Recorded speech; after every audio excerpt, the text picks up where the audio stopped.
반갑습니다. 오연호 인사드립니다.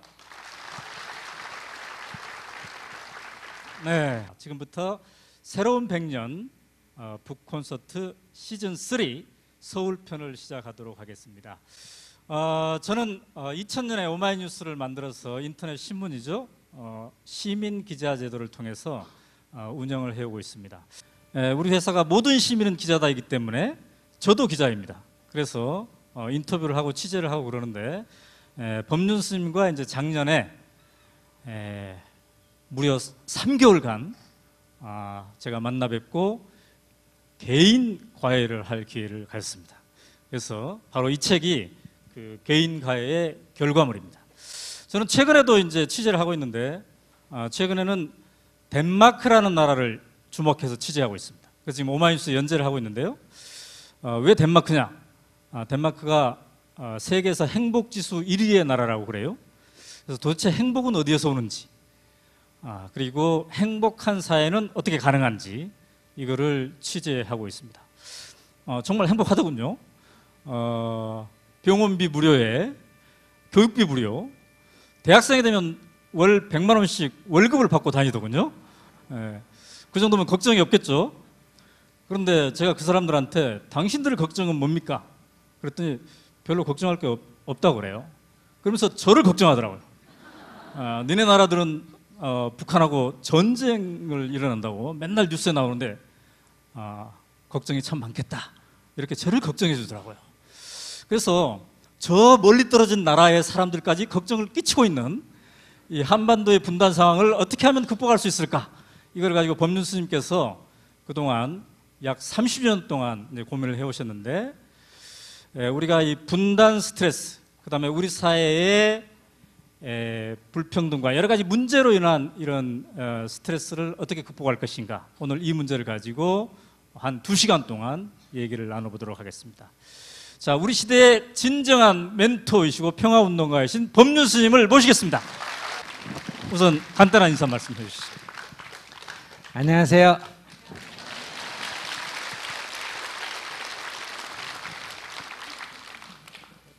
아직 본격적인 여름도 아닌데 6월인데도 많이 더웠죠. 기상 관측 사상 6월 평균 기온이 제일 높다고 그렇게 하는데요. 지난 한 주 동안 여러분들 더웠다는데 저는 더 더운 곳에 가서 있었습니다. 미얀마에 가서 일주일 있었거든요. 그랬더니 여기 오니까 별로 더운 줄 모르겠네요. 이런 걸 뭐라 그래요? 이열치열이라 그래요.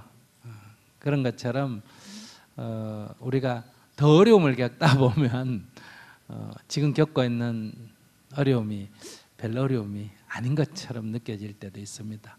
또 너무 편하게 살다 보면 별거 아닌 것 같고 죽는다 산다 할 수도 있고요. 기후도 그런 것 같아요. 오늘 날씨도 굽고 또 덥고 한데 이렇게 월요일 날, 화요일입니까? 네. 예. 직장 끝나고 가서 쉬셔야 되는데 이렇게 나와주셔서 감사 말씀드립니다. 네, 앉아주시고요. 자, 그러면 지금부터 약 2시간 동안 우리가 함께 할 건데요. 여러분 증문즉설에 와보신 분은 아시겠지만 여러분들이 바로 질문할 수 있는 기회가 있습니다. 그래서 제가 처음에 조금만 질문 드리고 왔다 갔다 하면서 질문을 하도록 하겠습니다. 아까 오늘 화요일인데 스님이 월요일이라고 하셨는데 아마 오전에 바로 미얀마에서 오셔서 그런데 제가 궁금하면 스님도 시차를 느끼시나요? 네. 근데 여름 내내 요새 외국에 돌아다니신다면서요? 네네. 지난주인가요? 또 미국에 가 계셨다고. 그래서 시차가 시차를 극복하고 있어요. 그렇군요. 네. 저도 덴마크 갔다가 여기 와가지고 지금 이틀 동안 고생하고 있는데 네네. 또 빨리 덴마크에 가면 되겠군요. 네네. 그렇군요. 자, 우리 분단 스트레스가 얼마나 되는지 제가 즉석 여론조사를 해보도록 하겠습니다. 여론조사 하기 전에 여러분 받는 질문 있죠? 남자인가요? 여자인가요? 어디 사나요? 우선 우리가 서초 구민에 관해서 하고 있으니까 이 중에 서초 구민 한번 손 들어보실래요? 서초 구민?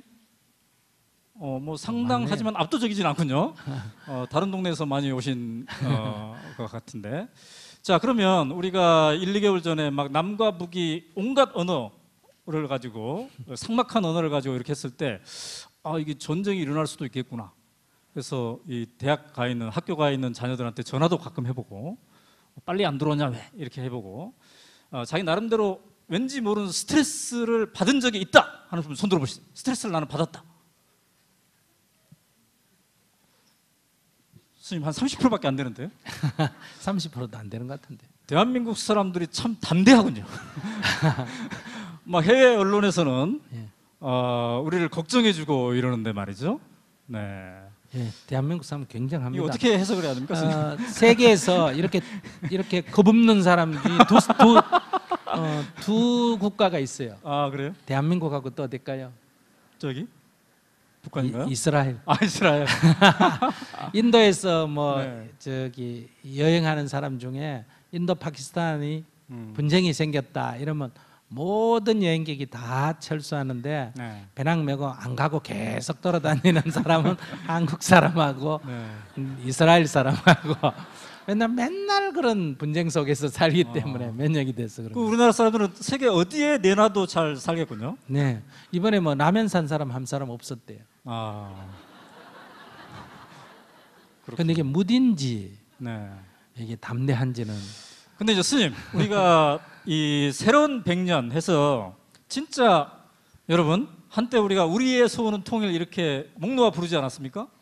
근데 어느 순간부터 통일이라는 주제가 진짜 인기가 별로 없는 그런 주제가 됐어요.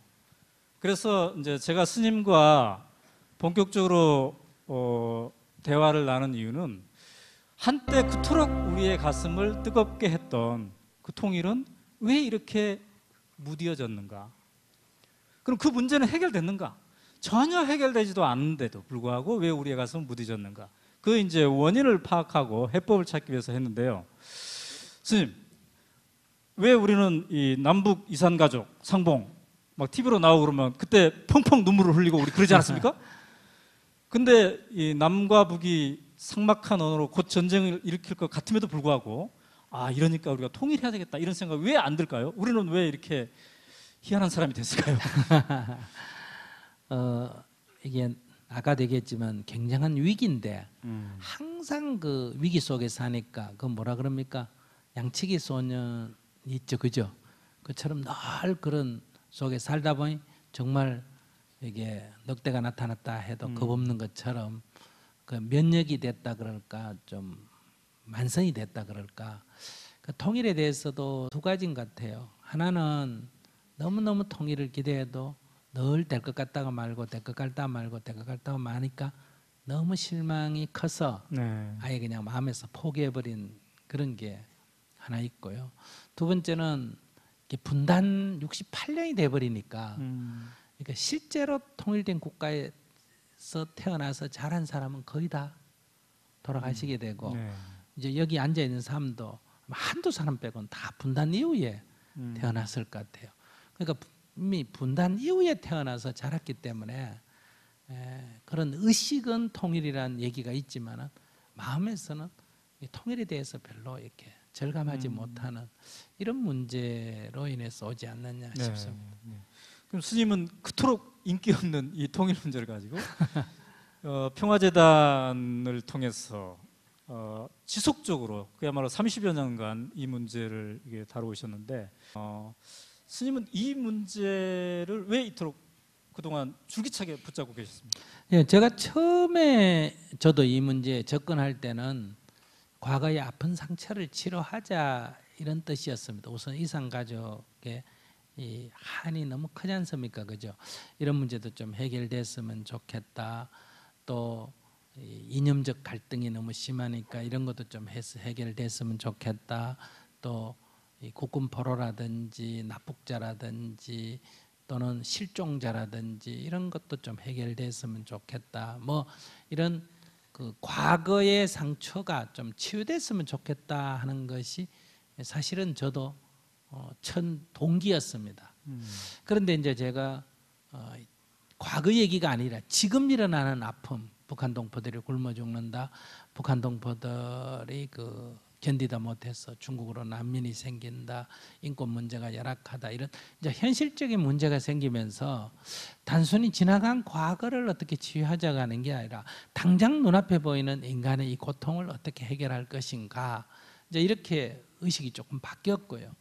이제 거기서 지금은 좀 북한 문제에서 다시는 남한 문제까지 포함해서 현재는 굉장히 시급한 과제로 인식이 됩니다. 그거는 이 중국이 급격하게 부상하면서 세계가 미중의 이런 쟁패하는, 경쟁하는 소위 G2 시대가 점점 다가오고 있지 않습니까? 특히 우리나라의 역학관계를 보면 거의 이미 G2 시대의 한가운데 우리가 있다, 이렇게 볼 수 있는데, 이런 상황에서 남북관계의 대립과 갈등은 우리에게 선택의 여지가 없어요. 네. 북한에 대해서 우리를 보호하려면 우리는 어디 의지해야 됩니까? 미국에 의지해야 되고, 북한은 또 반대로 아까 역지사지라는 말이 나왔잖아요. 또 남한으로부터 자기를 보호하려면 누구한테 의지해야 됩니까? 중국한테 의지할 수밖에 없고. 그런데 그 미중이 협력하면 괜찮은데 미중이 갈수록 경쟁을 하면 어떠냐? 그럼 우리는 그 하위 변수로 편제대가 남북 간에는 대립과 갈등이 점철될 수밖에 없다. 그러니 통일은 고사하고 평화도 유지되기가 어려운, 즉 분단 고착화로 가게 된다는 거예요. 이렇게 분단 고착화로 가게 될 때 우리 대한민국은 지난 50년은 분단 상태에도 성장을 해왔습니다. 그 이유는 미국 일극 체제였기 때문에, 우리가 미국과 협력 관계에 있었기 때문에 우리는 안보도 유지되고 성장도 할 수 있었는데, 이제는 이 미중이 갈등하는 시대에 있어서는 미국 쪽으로만 우리가 이렇게 분단대가 편제되어 있으면 현재 경제 협력이 중국과의 관계가 미국과의 관계가 거의 2배 가까이 되기 때문에 중국과의 갈등이, 그러니까 북한과의 갈등이 우리를 미국으로 몰아가고, 그것이 결국은 우리하고 중국하고 사이가 나빠질 가능성이 높아지게 되면 첫째, 경제적으로 굉장히 어려움에 봉착하게 돼서 우리의 성장의 한계에 이르게 된다. 지금 우리 내적으로 지금 경제도 2만 불 넘어서 이제 고성장 끝났고 저성장 정체 시대로 가고, 우리 내부의 인구 출산율이나 이런 고령화나 이런 것으로 봐서도 성장 동력이 없고, 인건비나 이런 걸로 봐서도 기업이 지금 계속 밖으로 빠져나가기 때문에 일자리가 없기 때문에 성장 동력이 더 이상 없다는 거예요. 네. 그러면 만약에 통일 없이 분단 상태로 간다면 우리 사회는 일본처럼 정체 몰락으로 가는 게 이제는 이게 먼 미래가 아니라 바로 당면한 일이다. 지금 우리가 벌써 이미 경험하고 있다는 거. 그러니까 이 돌파구를 뚫고 나가려면 통일을 통해서, 다시 한번 미중이 경쟁하는 데서 통일 한국은 미중의 중간자적인 또는 균형자적인 역할을 할 수 있는 기회가 있고, 또 통일 대한민국은 이 북한 개발이라는 걸 통해서 우리가 다시 한번 경제를 성장시킬 수 있는 동력도 형성이 되고, 여러 측면에서 통일은 과거의 상처를 치료하기 위한 통일이 아니고 미래의 비전을 만들어 가는데 이 길밖에 없지 않느냐. 그리고 통일은 단순히 우리를 통일한다는데 끝나는 게 아니라는 거예요. 여러분들 보셨잖아요. 이 문명은 이동한다고 들었잖아요, 그죠? 이집트 문명이 에게로, 에게 문명이 그리스 문명으로, 그리스 문명이 로마 문명으로, 로마 문명이 오늘날 게르마니아 서구 문명으로. 그럼 서구 문명의 안에서도 지금 이 유럽 안에서도 제일 처음에 지리상의 발견이 어때요? 포르투갈에서 에스파냐에서 네덜란드로, 네덜란드에서 영국으로, 그 다음에 프랑스로, 독일로, 그러면서 충돌해가 세계대전이 일어나지 않습니까? 그런 유럽에서 다시 어디야? 20세기에 들어와서 미국으로. 그러나 미국이 이제 점점 정체 쇠퇴하면서 문명이 어디로 온다고 보통 얘기하고 있습니까? 동아시아로 온다, 태평양 시대가 된다, 이런 얘기 지금 하고 있죠. 근데 사실은 동아시아 시대가 올 가능성이 매우 높아요. 성장 속도나 규모나 이런 걸로 봐서는. 그러나 문명의 중심이 되려면 이게 경제만 된다고, 군사력만 된다고 되는 게 아니라 인권이나 민주주의나 또는 여러 가지 환경적 가치나 평화에 대한 가치나, 즉 도덕적 가치도 같이 가장 세계에서 앞서져야 되는데, 지금 일본이 이 과학기술적인 측면, 경제적인 측면에서는 세계 첨단이지만 우리가 보지만은 이런 역사의식이나 이 정신적인 수준에서 보면 전혀 아니잖아요. 중국이 규모는 크지만은 아직 민주주의나 인권이나 전혀 아니잖아요. 한국은 지금 좀 경제가 앞서간다 하지만은 남북 간에 대치하는 이런 지금 증오심이나 이런 걸로 봤을 때 전혀, 아까 또 덴마크 갔다 온다는데 그 비교해 보면 수준이 아예 안 돼요. 그리고 이런 면에서 아시아 시대는 도래하기 어려운데, 만약에 우리가 통일을 한다면 아까처럼 그런 경제적인 기회만 주어지는 게 아니고, 남북이 적대하고 있어서 철천지 원수로 여기는데, 통일하면 여러분들 북한에 있는 국립묘지를, 통일국가의 국립묘지를 해야 돼요? 다 파헤쳐가 없애야 돼요? 어때야 될 것 같아요? 통일한 뒤에 없애야 될 것 같아요? 그러니까 그러면 우리가 북한의 열산항에 가서 참배를 하거나 북한 출신이 남한의 국립묘지에 와서 참여한다는 거, 이건 뭐예요? 원수의 능에 가서 참배한다, 이런 결론이 되잖아. 이게 바로 예수님이 말씀하신 원수를 뭐하라?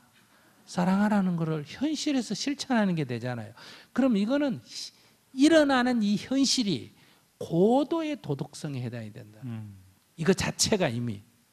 그렇기 때문에 이런 힘은 바로 중국과 일본을 견인해서 동아시아 경제 공동체를 끌고 갈 힘이 된다. 우리가 통일만 한다면 일본이 뭐 독도는 우리 땅이라 해도 막 지금처럼 막 혈서 쓰고 이래 안 하고, 자식들 너무 정체되니까 저러구나, 중국이 뭐라고 해도 아이고 중국이 민주화 과정에서 저렇게 극단적으로 흐르기도 하구나, 이렇게 이해해가면서 끼안아 나갈 나라가 내가 볼 때는 통일한국밖에 없지 않느냐. 과대망상이에요. 그리고 중국이나 미국은, 중국이나 일본은 일본이 주도가 되면 중국이 끌려가는 인상이 되고, 중국이 주도가 되면 일본이 끌려가는 인상이 돼요. 분단 상태에서는 남한이 주도하면 북한이 반대하고 이러는데, 통일 한국이 주도할 때는 일본도 중국도 다 통일을 할 수 있다. 이때는 작은 게 더 좋아요. 이런 면에서 통일 한국은 한국민의 발전만을 위하는 게 아니고 동아시아 시대를 만드는 그런 견인 역할을 해낸다. 그러면 적어도 21세기 이 후반기에는 동아시아 시대가 돌아야하고 문명의 중심이 동아시아로 온다. 이렇게 될 때 세계 문명이 동아시아고, 동아시아 공동체의 중심이 뭐다? 통일 한국이라면 우리에게 있어서의 비전이 있어요, 없어요? 우리가 앞으로 100년을 이렇게 한번 그려보면 어떨까? 21세기 초반에 통일하고, 중반에 동아시아 공동체 건설하고, 후반에 세계 문명의 중심으로 올라간다.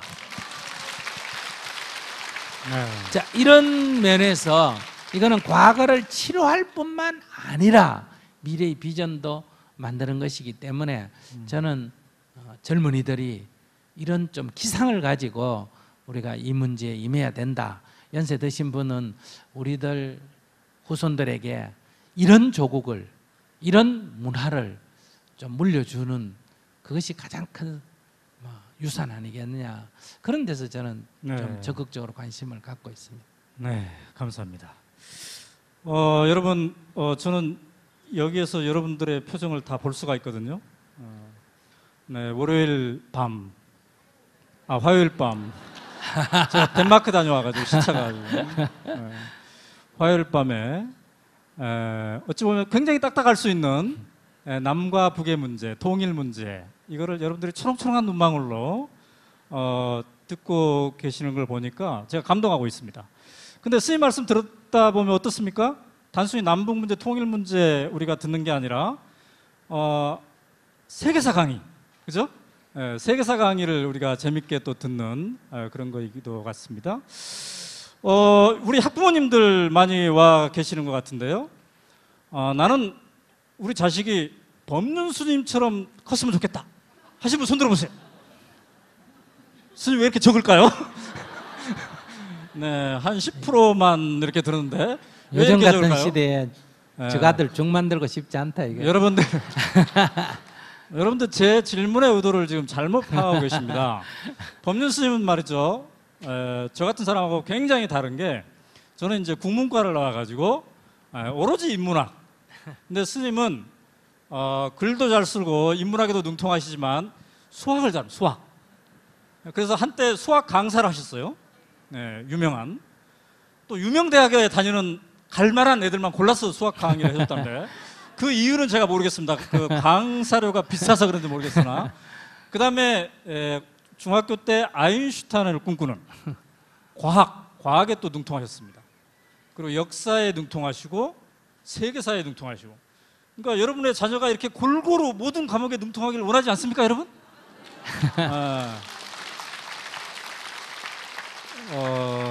그러나 스님은 고등학교 1학년 때 학교를 그만두셨습니다.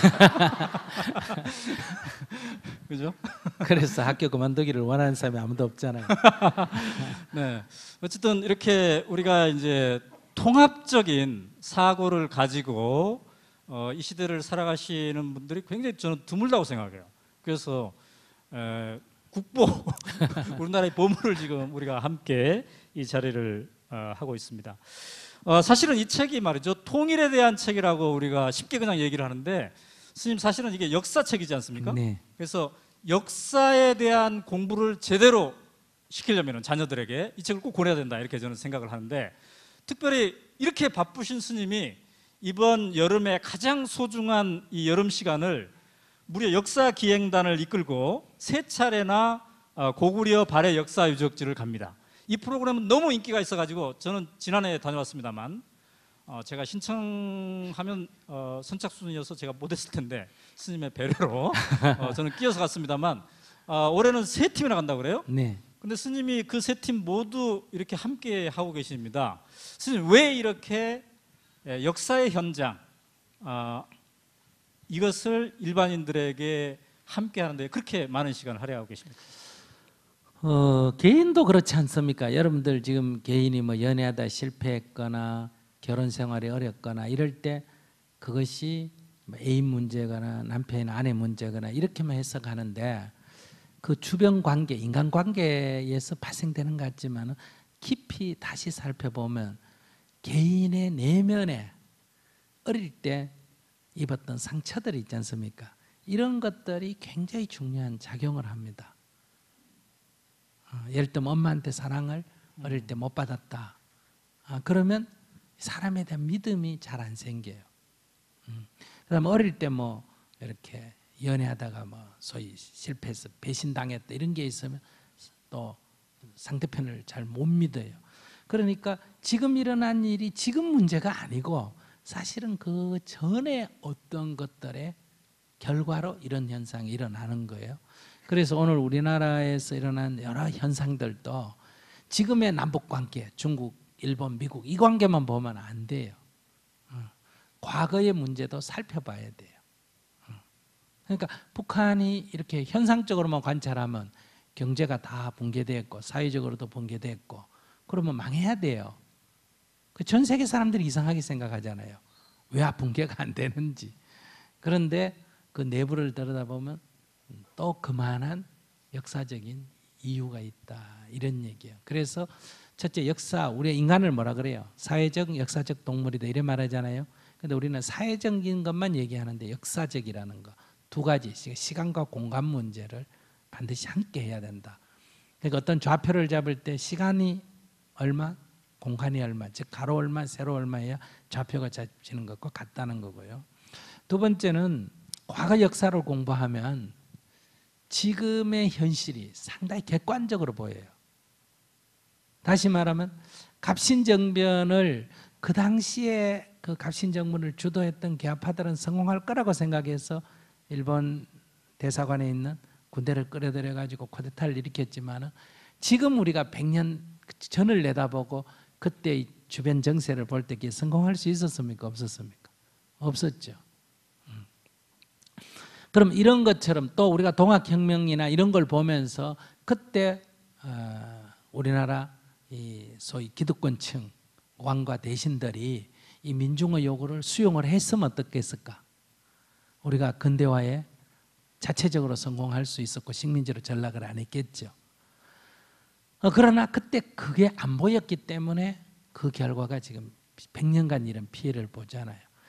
그럼 이런 과거 역사 좀 더 올라가면 명나라가 지배하던, 그러니까 명나라와 조선과의 관계에서 한 200년간 명나라가 오늘날 미국보다 더한 대국을 형성하고 있었습니다. 그런 명나라가 쇠퇴할 거라고는 조선에 있는 어떤 지도자도 그걸 느끼지 못했어요.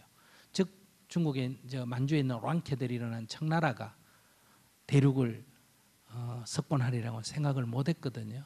그런데 그래서 우리가 청나라의 요구를 무시했다가 병자호란을 당하고 속국으로 전락했지 않습니까? 그럼 이런 것 그 전에 명나라, 원나라, 원명조체기 또는 청일교체기 이런 과거 역사를 이렇게 자꾸 공부하게 되면 지금 정세가 어떻게 놓여지는지 이게 10년, 20년, 30년 지나면 관계가 어떻게 되는지 이거를 알 수 있다는 거예요. 그러니까 역사는 완전히 과거의 어떤 사실을 기억하거나 하는 게 아니고 지금의 문제를 지혜롭게 푸는데 소중한 경험이 된다. 그런 문제에서 역사 공부를 해야 되고 또 역사 의식이 있어야 돼요. 역사 의식이. 일제시대 때 태어난 사람들, 농민은 농사 짓는 게 과제고 학생은 공부하는 게 과제고 선생은 애 가르치는 게 과제고 장사하는 사람 장사가 과제고 하지만은 전 국민적 차원에서 봤을 때 가장 큰 과제는 뭐예요? 나라의 독립이잖아요. 그러니까 그때 나라의 독립이 시대적 과제란 걸 알고 장사하면서도 거기 조금 기여하거나 공부하면서도 조금 기여하거나 농사 지으면서 조금 기여한 사람은 지금 다 뭐예요? 독립유공자 반열에 올라가 있죠. 그죠? 근데 그 당시에 자기 살기 바빠가 막 검사가 되고 판사가 돼가지고 출세를 했다 했던 사람은 나중에 해방된 뒤에 뭐가 됐어요? 지금 친일자 명단에 전부 올라가 있지 않습니까? 그죠? 그러니까 개인 출세가 반드시 개인 성공이 아니에요. 개인 성공이 진정한 성공이 되려면 자기가 원하는 목표를 달성할 뿐만 아니라 시대가 요청하는 과제가 뭔지를 알고 거기에 기여를 해야 이게 진정한 성공이 되는 거예요. 그럼 그런 시대 의식을 가지려면 뭘 해야 됩니까? 역사를 알아야 된다. 네. 그런 면에서 역사는 직업하고 관계없이 누구나 다 알아야 될 일이다. 저는 그렇게 생각해요. 그렇군요. 자, 오늘의 이 자리도 어찌 보면 역사 의식을 우리가 함께 나누는 자리일 텐데요. 지금부터는 이제 스님께 여러분들이 직접 질문할 수 있는 그런 시간이 돌아왔습니다. 네, 가장 먼저 손을 드신 분이 있네. 예, 우리 여성분 두 번째 줄에. 네.